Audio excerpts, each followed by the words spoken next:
Growing up in Mitchellville, Maryland, Kanika Powell was remembered as being a fun and feisty child who would grow into an ambitious and outgoing woman. Even with these traits, many of her friends and family were extremely surprised when she decided to enlist in the U.S. Army following her graduation from high school.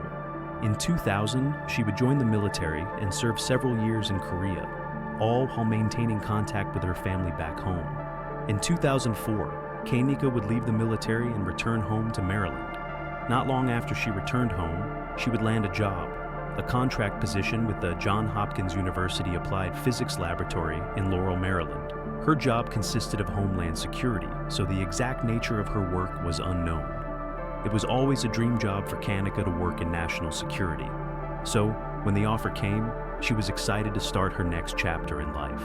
Although Kanika would land her dream job, it's a theory that this job would lead to a series of strange situations, all before death would come to pay Kanika a visit. Kanika's job would consist of her having to travel to either California or Florida, involving something to do with the military, according to her mother. She had a top-secret clearance and really could not speak on anything involving her job specifically. She would hold this position for over 4 years before the first incident occurred. On August 23, 2008, it was a Saturday evening, and Kanika's mother would receive a phone call from her stating 2 men had knocked at her door, posing as the FBI and holding up fake badges. Even more eerie was the fact that the man at her door called her by her full name. She would call the FBI to see if they sent someone to speak with her, and they claimed they didn't. She would call police, and they would search the area, finding no one. This event would severely frighten Kanika as she emailed family and friends about the encounter. She hoped this incident would be the only one, but it sadly would not be the case, because only 5 days later, another man would knock on her door, claiming to have a package for her. He would call her by her full name as well, and said he was going to retrieve the package and bring it back. He never returned. However, 12 hours later, Kanika would have another strange visitor, this time calling her mother at 7:30 in the morning, stating another man knocked at her door, claiming he had a package. Again, Kanika did not answer the door.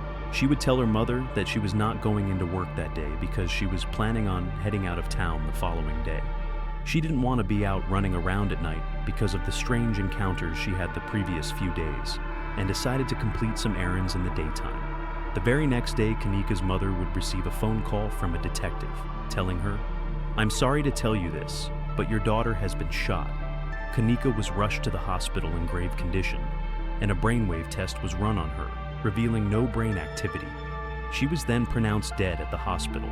Police would later find out the gunman was waiting right inside of her doorway and ambushed her.